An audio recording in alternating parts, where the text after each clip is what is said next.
pencerahan hukum kasus timah Bangka Belitung. Kalau tindakan menambang ilegal di daerah IUP atau di luar IUP adalah merupakan tindak pidana korupsi, berarti seluruh rakyat yang melakukan penambangan harusnya juga jadi tersangka, ditahan. Kenapa hanya pengusaha-pengusaha yang memberikan mereka pinjaman? Seluruh rakyat yang melakukan penambangan tersebut yang dianggap melanggar lingkungan hidup adalah juga pelaku tindak pidana korupsi. Terus bagaimana dengan rakyat yang menambang di daerah IUP Freeport di Papua? Bagaimana dengan rakyat yang menambang ilegal pertambangan di mana-mana di Sulawesi, di Kalimantan? Berarti bisa jutaan rakyat Indonesia kena tindak pidana korupsi karena melakukan tindakan tindak pidana korupsi yang membahayakan lingkungan hidup dan katanya merugikan keuangan negara. Hotman Paris, pencerahan hukum.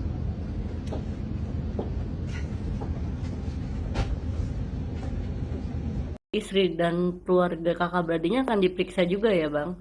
Terkait Sebaiknya kasus. harusnya begitu. Jadi istrinya, suaminya, itu harus diperiksa. Kemudian juga orang tuanya, ayah ibunya, kakak adiknya, kemudian anak-anaknya, sama iparnya semua harus diperiksa. Karena termasuk kroninya, karena bisa saja mereka itu sudah diantisipasi ke situ. Bahkan misalnya pejabat-pejabat itu cenderung dia kalau membeli sesuatu, katakanlah berupa rumah, dia tidak dibalik nama dulu, misalnya PPJB dulu gitu loh.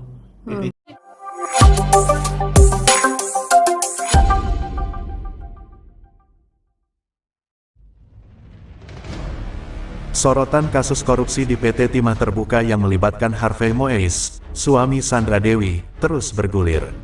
Seperti diketahui atas kasus tersebut, PT Timah Terbuka dirugikan sebesar 271 triliun rupiah.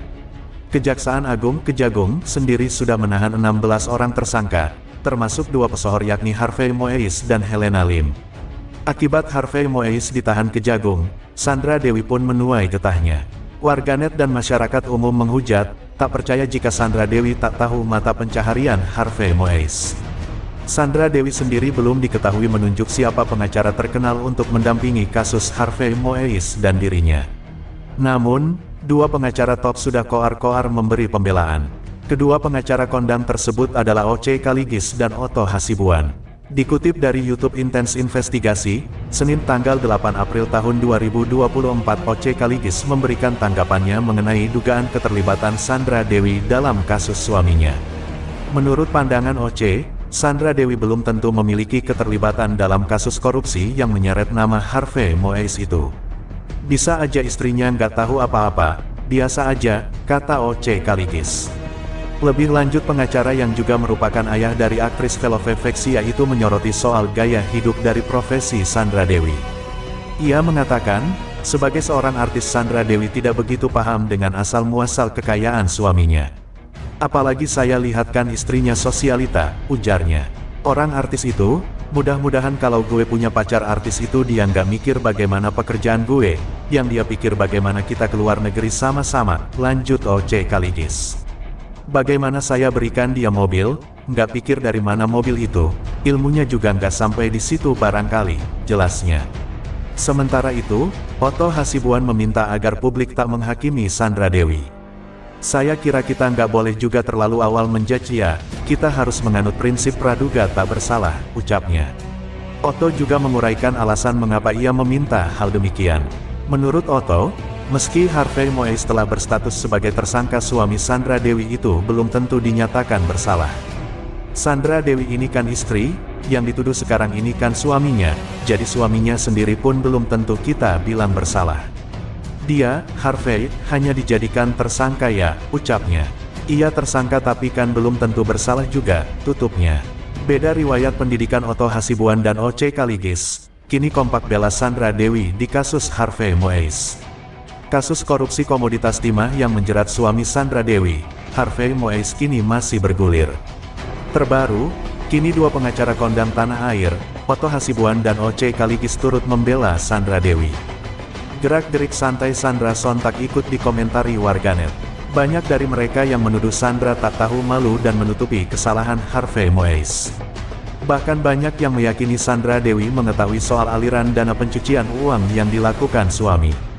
Kendati mendapat komentar negatif dari warganet, Sandra Dewi mendapat pembelaan dari dua pengacara kondang O.C. Kaligis dan Otto Hasibuan.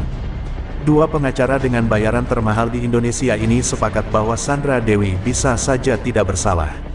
Bisa aja istrinya, Sandra Dewi, memang nggak tahu apa-apa. Ya itu biasa aja, ungkap O.C. Kaligis dalam wawancaranya pada Senin, tanggal 8 April tahun 2024 lalu. Senada dengan O.C., Otto Hasibuan juga menilai bahwa Sandra Dewi belum tentu bersalah. Begitupun Harvey Moise meskipun ia sudah ditetapkan sebagai tersangka. Dua pengacara ini lantas meminta masyarakat untuk tetap mengawal kasus ini hingga kebenaran yang sesungguhnya terungkap. Berkaitan dengan hal tersebut, tentu tak sedikit warganet yang penasaran dengan latar belakang dua pengacara kondang ini. Berikut latar belakang pendidikan Otto Hasibuan dan O.C. Kaligis. Riwayat pendidikan Otto Hasibuan. Otto Hasibuan adalah pengacara kondang dan pebisnis di Indonesia. Namanya mulai dikenal usai menjadi pengacara Jessica Kumala Wongso dalam kasus pembunuhan Wayan Mirna Salihin. Otto dibesarkan dan menyel. Suami Sandra Dewi, Harvey Moise, bantah Kejagung sita uang Rp76 miliar dan emas 1 kg dari kediamannya. Kuasa hukum suami Sandra Dewi, Harvey Moise membantah bahwa Kejaksaan Agung Kejagung menyita uang tunai sebesar Rp76 miliar dan logam mulia berupa emas seberat 1 kg kek. Bantahan itu setelah media massa memberitakan adanya penggeledahan di kediaman Harvey Moise oleh Kejagung beberapa hari lalu. Pengacara Harvey Moise, Andi Ahmad Nur Darwin mengatakan, aksi penyitaan uang tunai dan logam mulia di kediaman Harvey Moise tidak benar. Menurutnya, kabar tersebut juga menyesatkan masyarakat.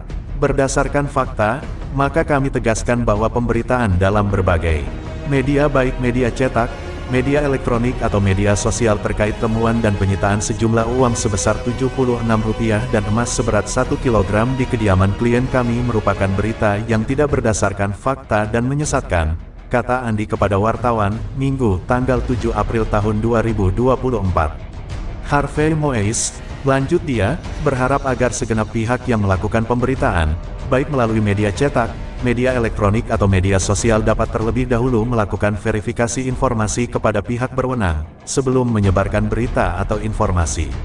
Sehingga, berita yang disebarluaskan merupakan informasi yang akurat dan dapat dipertanggungjawabkan. Dia juga memastikan bahwa Harvey Moise mematuhi seluruh rangkaian prosedur pemeriksaan yang dilaksanakan oleh pihak Kejaksaan Agung atas adanya dugaan tindak pidana korupsi dalam tata niaga komoditas timah di wilayah izin usaha pertambangan IUP di PT Timah Terbuka. Klien kami percaya pihak Kejaksaan Agung Republik Indonesia akan melakukan seluruh rangkaian serta proses penyidikan dengan transparan, akuntabel